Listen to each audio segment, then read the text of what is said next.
네, 여러분 안녕하세요. 임동희 교수입니다. 네, 2장 수업 계속 진행하도록 하겠습니다. 자, 우리 2장에서는 일과 열의 개념에 대해서 자세하게 배우고 있습니다. 일과 열은 에너지를 전달하는 형태라고 했죠. 어떤 시스템이 있으면 그 시스템에 일로서 또는 열로서 에너지가 투입되고 또 일 또는 열로서 에너지가 방출될 수가 있습니다. 자, 그런 과정에서 지난 시간에는 일에 대해서 일이 시스템 내에서 팽창할 때 시스템이 팽창함에 따라서 일이 방출된다라고 얘기했죠. 그래서 그 팽창하는 일의 양을 결정하는 값을 살펴봤습니다. 자, 오늘은 동일한 팽창인데 팽창 중에서도 가역성을 가진 팽창 그리고 플러스 이상기체와 등온 상태일 때를 추가적으로 같이 알아보도록 하겠습니다. 자, 그러면 먼저 이 가역성이 뭔지를 살펴보겠습니다. 가역적이란 말은 reversible이라는 말이죠. 많이 들어봤죠?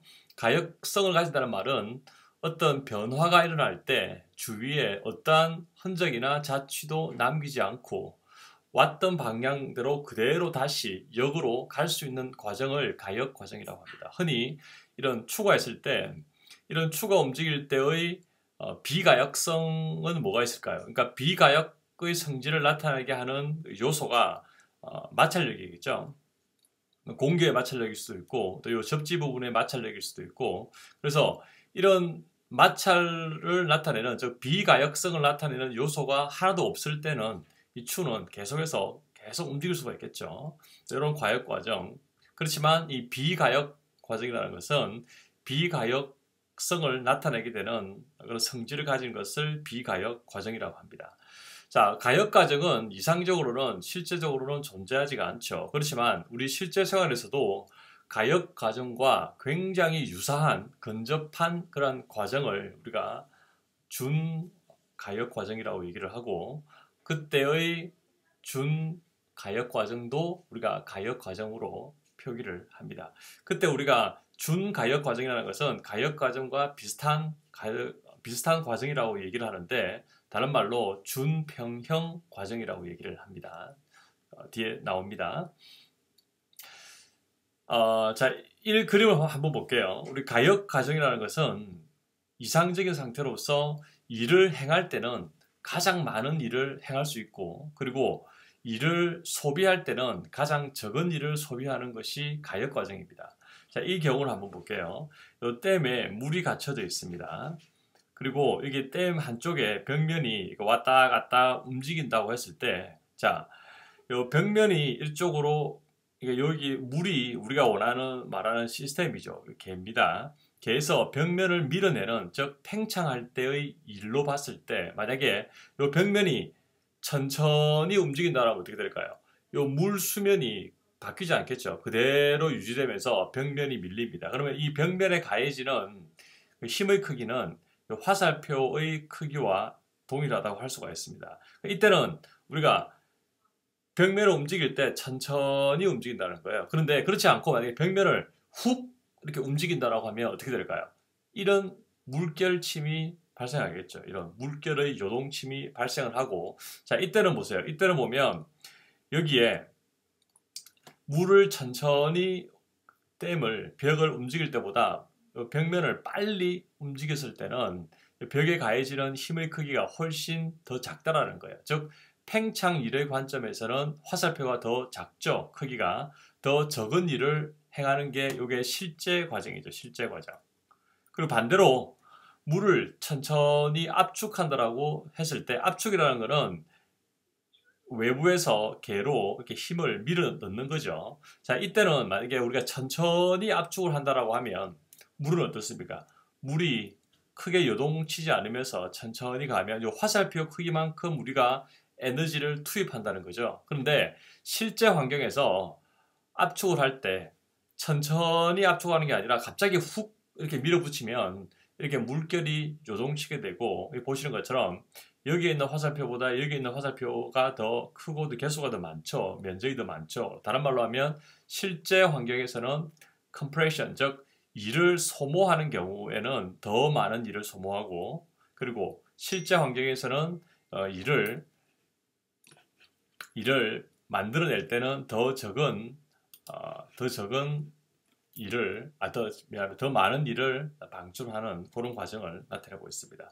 그래서 여기서 보게 되면 이 두 형태가 가역 과정인데, 이 가역 과정이라는 것은 벽면을 움직일 때 어떻게 움직였습니까? 물결이 요동치지 않게 천천히 움직였죠. 그래서 우리 실제 환경에서도 어떤 피스톤을 이렇게 움직인다든지 어떤 반응을 일으킬 때 급하게 팍팍팍 이렇게 움직이는 게 아니라 천천히 어떤 평형을 이룰 수 있도록 천천히 이루는 그러한 과정을 우리가 준평형 과정이라고 합니다. 준평형 과정, 뒤에 나오는 건데, 가역 과정처럼, 실제로 가역 과정은 아니지만 가역 과정처럼 천천히 움직임으로써 가역 과정과 굉장히 유사한 형태의 과정을 우리가 준평형 또는 준정적, 준평형이라고 외워두세요. 과정이라고 이름을 붙입니다. 그래서 요거는 우리가 준평형 과정. 준평형 과정은 실제로는 가역 과정이 아니지만 요거는 가역 과정과 굉장히 유사한 과정이고, 또 준평형 과정이라는 것은 어떤 반응을, 움직임을 천천히, 최대한 천천히 움직이는 것을 준평형 과정이라고 얘기를 합니다. 자, 그러면 이제 팽창 압축 과정의 요 PV 다이어그램, PV 선도라고 하는데, 그러니까 앞 시간에서도 한번 얘기를 했죠. 이런 압력과 부피 또는 압력과 또 다른 상태량들을 나타내는 그림을 다이어그램 선도라고 했습니다. 그 중에서 특히 압력과 최적을 가지고 상관관계를 나타내는 것을 PV 선도라고 얘기합니다. 우리가 팽창1을 나타낼 때 팽창1은 어떻게 나타낸다? 마이너스를 두고 외부의 압력에서 델타 V를 나타낸다고 했죠. 이때 외부 압력을 우리가 대기압으로 가정하면 어떻습니까? 대기압으로 가정하면 대기압은 항상 일정하죠. 대기압은 일정하기 때문에 이런 간단한 식이 나올 수가 있습니다. 자, 이거를 우리가 똑같은 PV 그림으로 한번 나타내 보도록 하겠습니다. 자, 여기는 V고 여기는 P입니다. 대기압이라고 했을 때 대기압은 일정하죠. 그래서 일정하다는 것은 압력이 이렇게 일정하다는 거예요. 이 ATM. 그러면 여기 나오는 이 W라고 하는 이 팽창일은 이 그래프 상으로 나타내면 어떤 그래프를 나타내고 있을까요? 자, P에다가 델타 V라는 것은 우리가 어떤 V1이 있고 V2가 있다고 했을 때 최적이 V1에서 V2로 팽창된다라고 합시다. 요 X축에서 오른쪽으로 가기 때문에 부피가 더 커지게 되는 팽창하죠. 델타 V는 요 어떤 값을 나타내면 요게 지금 델타 V고, 그리고 P는 뭡니까? P는 이거죠. 자, 그러면 이 그래프에서는 뭘 나타냅니까? 면적이죠. 팽창1이라는 것은 P와 그리고 V로 이루어진 선도 그래프에서 뭘 나타냅니까? 면적을 나타낸다는 거예요. 단, 여기 지금 정사각형의 면적은 뭐 때문에 정사각형이 나왔습니까? P가 일정하기 때문에 이런 값이 나온다는 거예요. 이해되시겠죠? 이게 지난 시간에 얘기했던 그런 관계가 되겠습니다. 팽창1에 대해서. 그래서 압력과 변화된 최적을 곱해주면 그때의 팽창일인데, 이때는 압력이 일정한 상태. 자, 그런데 이 압력이 일정하지 않을 경우에는 달라진다는 거예요. 자, 이게 P가 컨스탄트라는 거는 이렇게 직선으로 가로축으로 일정하게 나오는 게 일정한 압력이죠. 근데 여기서는 보세요. 여기서는 1번과 2번으로 갈 때 또는 2번과 1번으로 갈 때 이 압력 최적이 1번에서 2번으로 간다는 거는 뭡니까? 압축이죠. 압축. 그리고 2번에서 1번으로 간다는 거는 팽창이죠. 근데 P가 어떻습니까? P가 일정하지가 않고 P가 어떤 곡선을 따라 달라지죠. 그러니까 여기서는 P가 변하는 값이라는 거예요. P가 변하는 변수 값이라는 거예요. 무엇에 따라서 변합니까? P가 부피에 따라서 바뀌는 변수라는 거예요. P가. 그리고 이 P는 이 변수를 나타내는 어떤 식이 있겠죠. 그 식은 어떤 식을 따를까요? 만약에 팽창을 시키는 요 시스템이 게스라고 하면 요 게스가 가지고 있는 PV는 뭐 nRT 이상기체 상태 방정식이 있죠. 이상기체의 상태 방정식의 V와 P가 존재하죠. 자, 그러면 요때의 P라고 하는 것은 이상기체라고 하면 요 P는 어떤 함수를 가집니까? P는 V분의 nRT라는 거죠. 자, 이렇게 나타나면 뭐 또 헷갈리는 학생이 있으면 안 되는데 우리가 뭐 이렇게 뭐 y는 뭐 x분의 뭐 ab 자, 이렇다면 이거 어떤 그래프입니까? y는 이게 y축이죠. x는 x 함수죠. 그리고 ab는 어떤 상수값이라고 했을 때 요거는 하나의 뭘 나타냅니까? 식을 나타내는 거죠. 이렇게 함수의 식을 나타내는 거죠. 마찬가지로 p하고 v는 뭐다? 독립변수 x축의 변수 v가 되는 거고 v에 따라서 p가 y축으로 p가 결정되는 p가 종속 변수가 되는 거죠. 그렇죠? 그래서 요 빨간 선을 나타내는 그래프는 p는 v분의 nRT로 나타낼 수 있는 식이 된다는 거예요. 자, 이 그래프에서는 압력이 일정했기 때문에 이렇게 깍두기 모양의 사각형의 면적을 나타내는 게 뭐다? 팽창율이죠. 근데 압력이 변할 때는 V에 따라서 변할 때는 어떻게 될까요? 요 그래프 아래에 있는 이 면적이 뭐다? 이 면적이 2를 나타내는 거예요. 2의 양을 나타내는 거예요. 자, 그러면 보세요. 이 2의 양을 나타낼 때 2의 양은 V1과 V2 또는 V initial, V final. 자, 1번에서 2번, 그러니까 이니셜에서 파이널로 갈 때는 이런 일인데 어떤 일입니까? 요거는 1번에서 2번 또는 이니셜에서 파이널로 갈 때는 요 그래프상 여기랑 여기 지금 노란색 면적 있죠? 노란색 면적이 이런 일인데 어떤 일을 나타냅니까? 팽창하죠. 팽창. 1번과 2번은 팽창하기 때문에 이거는 팽창 일이 되는 거고 반대로 여기에서 이쪽으로 가게 되면 부피가 더 줄어들게 되죠. 부피가 줄어들게 되면 다른 말로 뭡니까? 압축일이 되죠. 압축일. 압축일은 시스템을 압축하는 거죠. 그래서 이 개념을 여러분들이 잘 아셔야 됩니다.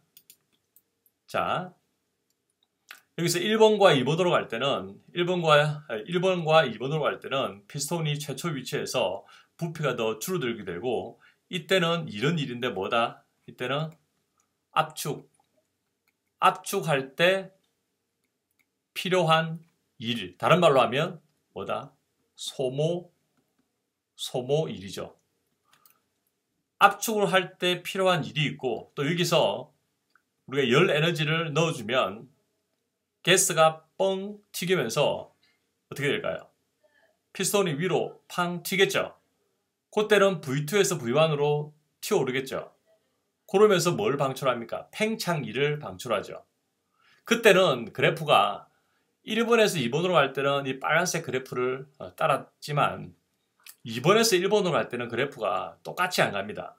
그래프가 이렇게 간다는 거예요. 이렇게. 또 그래프가 다르게 갈 수 있도록 우리가 프로세스를 조정합니다. 자, 그러면 1번에서 2번 갈 때는 소모되는 압축일 2번에서 1번 갈 때는 뭐다? 팽창일이죠. 팽창일은 어떻게 될까요? 팽창일은 얼마만큼 그래프로 나타낼 수 있을까요? 팽창일은 여기 맞죠? 여기가 다 뭐다? 이런 일인데 팽창할 때 나오는 일이죠. 팽창일은 다른 말로 생산되는 일이라는 거예요. 자, 이런 피스톤의 장치를 구동시키려면 압축하는 데 필요한 소모되는 일이 있고 소모시켰다가 팽창시킬 때 나오는 생산되는 일이 있다는 거예요. 그러면 이 그래프 1번과 2번을 봤을 때 순수하게 생산되는 일의 양은 어디가 될까요? 순수하게 생산되는 일의 양은 이 부분이 되겠죠. 이 부분, 이 부분. 이해되죠? 소모되는 거는 요 밑에 빨간색 선 아래 있는 면적이고 팽창되는 일은 요 위에 파란색 아래에 있는 모든 면적을 나타내니까 순수하게 생산되는 일은 총 생산되는 일에서 소모되는 일을 빼주면 요게 빨간색 선과 파란색 선 사이에 있는 요 면적 있죠. 요 면적만큼의 일이 뭐다? 순수 생산량이죠. 요걸 다른 말로 net work, 한국말로 알짜 일이라고 얘기를 합니다. network라고 얘기를 합니다. 요 NET입니다. network. 자, 이렇게 이해를 하셔야 됩니다. 자, 이런 과정에서 이런 과정을 기본적으로 이해를 하시는 상태에서 어떤 상태냐면 가역적이고 등온일 때의 팽창을 우리가 이번 시간에는 고려해 봅니다. 지난 시간에는 뭘 했습니까? 팽창일을 살펴봤는데 오늘은 팽창일에서 조건이 두 개가 붙습니다. 가역적이고 등온 상태. 두 개를 가지고 한 번 더 비교를 해봅니다. 자, 먼저 팽창에 의한 일은 이렇게 마이너스 부호를 이제 다 이해를 하시죠. 마이너스 부호를 왜 붙이느냐? 시스템에 반대되는 방향으로 작용하는 외부 압력을 우리가 고려했기 때문에 부호가 반대로 되었고 델타 V죠. 자, 그러면 우리가 최대의 일을 생산하려면 어떤 상태가 최대의 상태일까요? 가역적인 상태가 최대의 일을 만들어내죠. 가역적인 상태가 최대의 일을 만들어내고 최소 일을 소모하게 되는 게 가역적이죠. 자, 그러면 요 값에서 최대값을 만들어내려면 최대의 팽창일을 만들어내려면 어떻게 하면 됩니까? 변수가.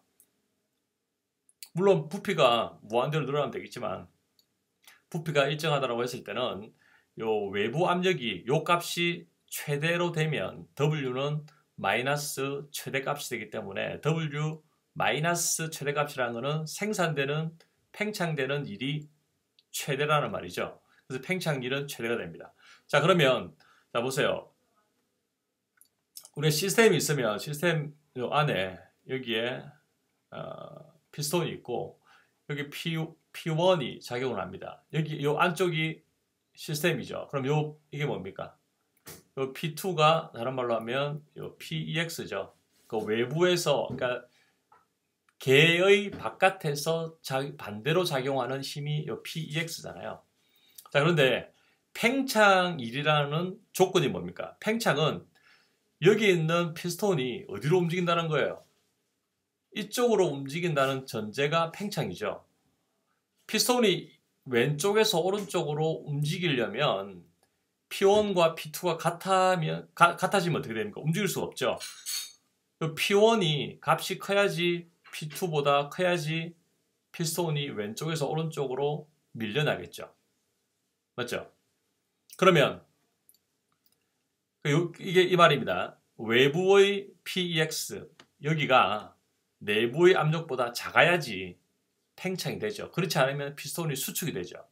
자, 이런 환경에서 최대의 값을 가지려면 요 P의 EX가 요 P의 EX가 P의 내부보다 작기는 작지만 거의 유사하게 거의 0.000000001 정도만 작으면 그러니까 다른 말로 하면 미소량만 작으면 P2가 미소량이지만 P1보다 PEX가 P1보다 미소량이지만 미소량만큼 작으면 피스톤은 팽창하겠죠.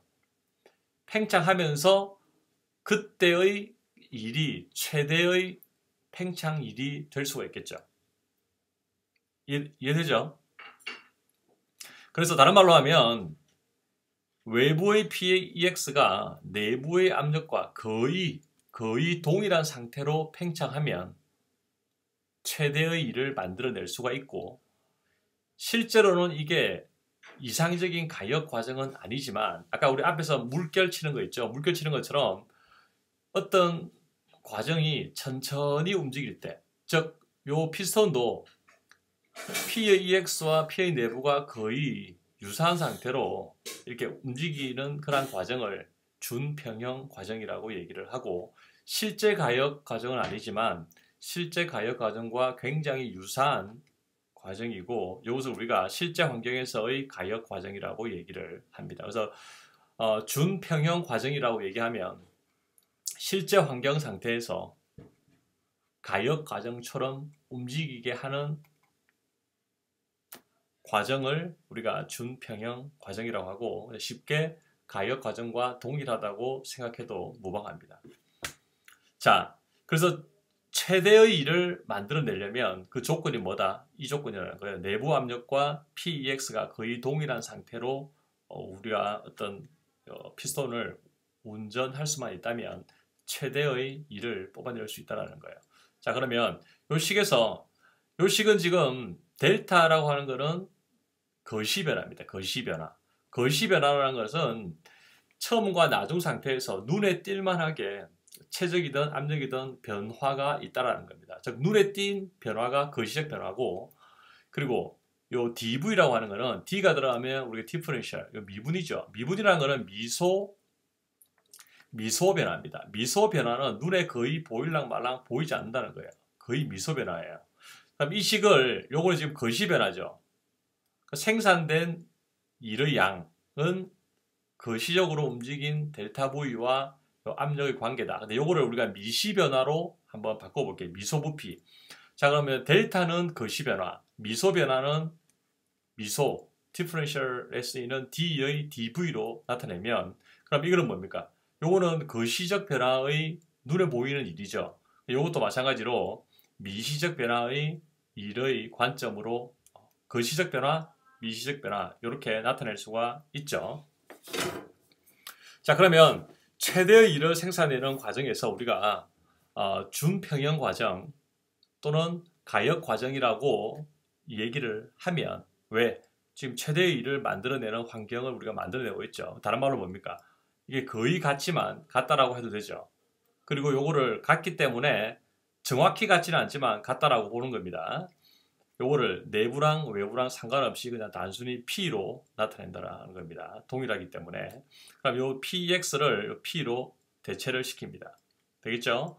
그리고 DV는 뭡니까? 항상 델타든 D든 이거는 뭐다? 변화량이죠. 변화량. 변화량은 항상 어디서 어디를 뺀다? 나중에서 처음을 뺍니다. 자, 요거는 화살표는 뭐냐면 DV라는 거는 처음에서 나중으로 가죠. 그럼 요걸 계산으로 나타내면 어떻게 됩니까? 계산으로 나타내면 VF에서 어떻게 된다? VI를 빼주는 게 DV라는 거예요. 이렇게 미시변화 되겠죠? 이렇게 해서 식을 팽창기에서 요 식을 대체해서 식을 전개를 했습니다. 자, 그러면 미소 변화라는 거는, 미소 변화라는 것은 미소 부피 변화가 있고, 우리가 앞서 얘기했던 것처럼 이렇게 P가 일정하지 않고, P가 상수면 계산은 쉽죠. P가 상수면 그냥 아까 얘기했던 것처럼 이거 보나 P가 상수면 계산이 쉬운데, P가 상수가 아니라 P가 이상기체 방정식의 함수를 따르면 이 식을 이렇게 정리할 수 있겠죠. 자, 우리가 순간 변화율을 알면 그 순간 변화율을 적분하면 전체 거시 변화에서의 변화량 값을 알 수가 있는 게 미분 적분을 하는 원리죠. 자, 그래서 우리가 순간 변화율을 찾아냈고, 여기서 순간 변화율을 미소 변화를 적분하면 이게 뭡니까? 이걸 적분하면, 다른 말로 미소 변화를 적분하면 요거는 거시 변화량이죠. W가 되는 거죠. 이것도 마찬가지로 앞에 적분을 넣어주면 이 부분은 적분이 되는 거죠. 이렇게. 그리고 P가 이런 DV 관계로 나타내고, 여기서 지금 적분은 DV죠. 부피의 변화량이기 때문에 최초의 부피와 그리고 적분할 때 나중 부피의 처음과 나중 값을 적어주는 게 되는 거죠. 자, 만약에 여기서 P가 상수로 가면 우리가 계산은 굉장히 쉽게 P가 상수로 나오고 P 곱하기 델타 V로 하면 되는데 P가 상수가 아니라는 거예요. P가 어떤 관계를 가진다? 앞서 그래프에서 봤던 것처럼 이상기체 방정식의 PV는 nRT의 식을 따른다는 거예요. 이상기체일 때만 적용할 수 있는 거죠. 값을 그대로 넣어주면 요 P를 식을 넣고 그 다음 식을 전개합니다. 여기서 nRT는 상수기 때문에 앞으로 나왔죠. 그리고 V분의 1, V분의 1을 적분하면 어떻게 됩니까? Natural log가 나오죠. 요 LNV가 나오죠. 자, 그래서 처음과 나중 넣어주면 식이 이렇게 나오고 최종적으로 1은 nRT의 ln, vi, vf 값으로 나온다는 거예요. 이게 뭡니까? 이게 지금 우리가 이 식을 유도해낸 배경이 뭡니까? 가역이죠. 그리고 온도는 우리가 상수 취급했죠.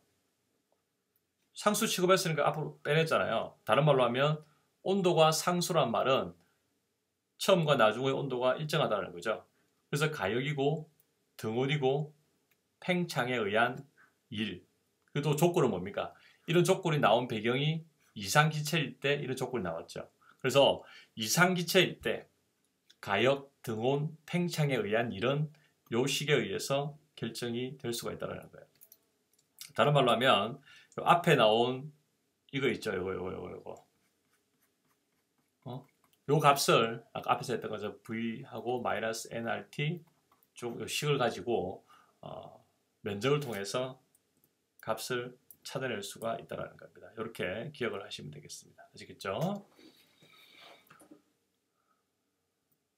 네, 예제 여러분들이 한번 스스로 한번 풀어보고 뭐 어려운 건 아닙니다. 자, 25도씨 100kPa 1몰의 CO2가 생성되는 계에서 부피 변화는 데시미터 3승만큼 증가한다고 했을 때 데시미터 3승 이 정도는 여러분들 기억해야 됩니다. 이런 것들. 그리고 이것도 기억을 해야 됩니다. 첫 시간 얘기했죠. 몇 가지, 한 10가지 정도 기본 단위 환산은 자동으로 할 수 있도록 여러분들이 암기를 해놔야지 문제 풀기가 훨씬 수월합니다. 자, 여기서는 압력이 뭡니까? 압력이 여기서는 일정하다라고 우리가 가정을 합니다. 100kPa 일정하게 나와 있죠. 그래서 요거는 우리가 팽창기를 공식에 넣으면 심플하게 압력 넣고 델타 V 단위 환산만 하면 되죠. 이렇게. 그래서 이렇게 나왔다. 자, 그러면 답을 쓸 때 여러분들 보세요. 이 문제 풀이가 중요한 게 아니라 문제 풀이는 여러분들 알고 있는 식에다 대입을 하면 되죠. 자, 그러면 먼저 답을 적을 때 유효 숫자를 생각해야 되죠. 어떻게 해야 된다?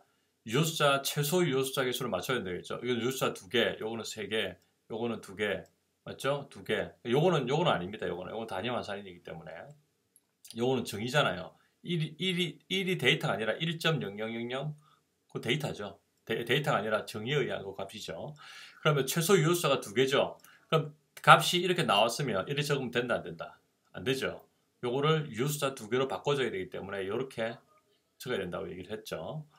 아니면 이렇게 아니면 마이너스 2.5 곱하기 10의 3승 줄 뭐 이렇게 적든지 둘 다. 요게 W는 마이너스 2.5가 맞습니다. 근데 문제에서 어떻게 물어봤습니까? 걔가 행하는 일. 걔가 행하는 일은 얼마입니까? 팽창일이 2.5라 했죠. 그래서 걔가 행하는 일은 플러스 2.5kJ. 이게 정확한 답이라는 거예요. 문제에서 요구하는 답이라는 거예요. 왜?